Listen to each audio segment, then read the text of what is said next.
পঞ্চম ডিভিশন থেকে চতুর্থ ডিভিশনে উঠেছে, গত বছরই উঠেছিল।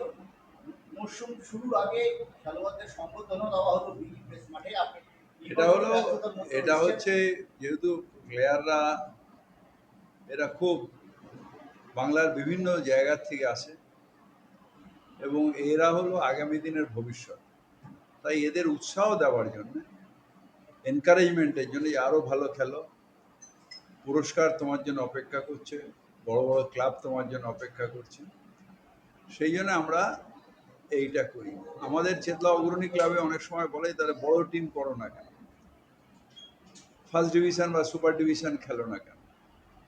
এটা আমাদের ফুটবলটা দেখে আমাদের সঞ্জয় সেন। আমরা বসে এটা ঠিক করেছি যে আমরা যারা দুস্থ ছেলে, গরিব ছেলে, তাদের খেলাবো, খেলে একটা particular second division, third division অবধি আমরা যাব। তারপর ভালো প্লেয়াররা অটোমেটিক, যেরকম অনেকগুলো ছেলে এখন ইস্টবেঙ্গল মোহনবাগানে চান্স পেয়ে গেছে, সেরকম পাবে।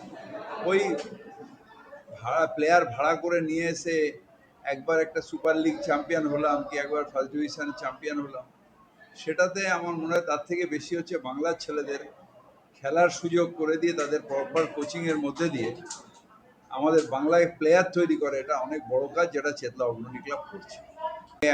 একটা হচ্ছে যে উপেক্ষিত করছে, বাংলার যে ট্যালেন্ট আছে সেই ট্যালেন্ট ভারতবর্ষে কোথাও নেই। কিন্তু কেন জানি না, যেহেতু বাংলার ক্লাব শুধু বড় বড় ক্লাব, বিদেশি প্লেয়ারদের ওপরে খুব বেশি এদের আকর্ষণ, সেই জন্য ভারতবর্ষে এক প্লেয়ার তৈরি হচ্ছে না।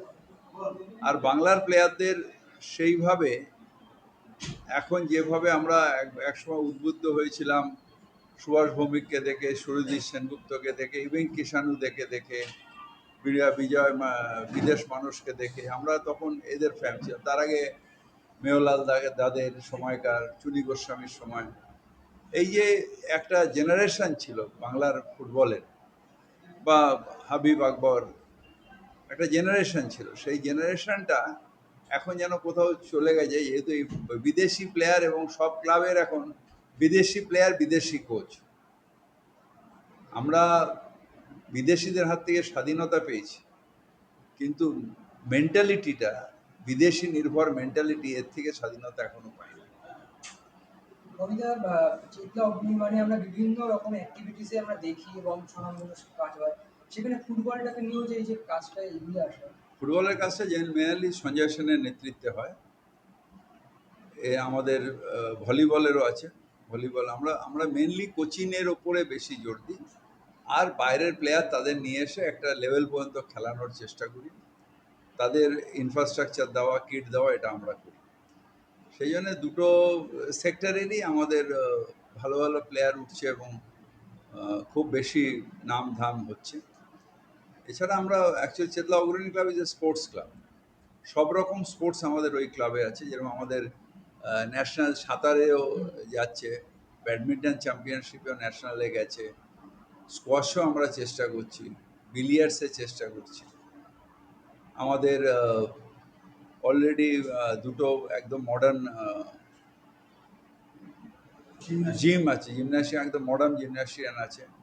আমরা এই ফিজিও রিহ্যাব সেন্টার, যেটা প্লেয়ারদের চোট হলে যেটা রিহ্যাব করার জন্য, সেটারও আগামী দিনে তৈরি করার পরিকল্পনা নিচ্ছি। এইরকমভাবে বিভিন্ন সেক্টর দিয়ে যাতে বাংলার খেলাধুলার মান উন্নয়ন হয়, সেই চেষ্টাটা চেতলা অগ্রণী ক্লাব করে যাচ্ছে। ভলিবলে কারেন্টলি 6টা মেয়ে ন্যাশনাল খেলেছে। হ্যাঁ, ভলিবলে 6টা মেয়ে এবার ন্যাশনাল খেলেছে আমাদের। ভলিবলে রাজ্য সংস্থার প্রেসিডেন্ট আপনি হচ্ছেন এবং তারপরে সংস্থার অ্যাক্টিভিটিস অনেক বেড়ে গেছে, সেটা আমরা দেখতে পাচ্ছি। সেটা সবাই মিলে করেছে, আমার জন্য নয়, আমার সময় খুব লিমিটেড, কিন্তু সবাই মিলেকে উৎসাহ দিই আমি। যেরকম অগ্রণী ক্লাব আমি চালাই না, চালায় ফুটবল সঞ্জয় চালায়, নীলু চালায়, এই প্রবীররা যায়, বাপি ভলিবল চালায়। তো এরকমভাবে আমাদের সব কাজটা ভাগ করা আছে। আমি শুধু দাঁড়িয়ে উৎসাহ দিই, কর কর কর, আরো ভালো আরো ভালো। তো এইটাই দিই আমি। আসলে কাজটা সব আমাদের ক্লাবের মেম্বাররা মিলে, আমাদের একটা টিম, সেই টিম আবার এই কাজটা পুরোটা করে। সবাই আছে, আমি কারোর নাম বললাম না, কিন্তু সবাই মিলে করি। সেটা তো দেখতে পাচ্ছি, এত নির্বাচনী প্রচার, এত দায়িত্বর মাঝখানে উৎসাহ দিতে হ্যাঁ, কারণ তার কারণ হচ্ছে যে আমাদের এই খেলাধুলার মধ্যে দিয়ে যদি বাংলা থাকে তাহলে বাংলার উন্নয়নটা অনেক বেশি হবে। একটা সময় এরকম হয়েছে। আমরা চাই যে মাঠমুখী যদি যুব সমাজকে করা যায়, মোবাইল মুখীর থেকে ঘুরিয়ে যদি মাঠমুখী করা যায়, তাহলে স্বাস্থ্য ভালো থাকবে, মনও ভালো থাকবে, আর বাংলার ভবিষ্যৎও ভালো হবে।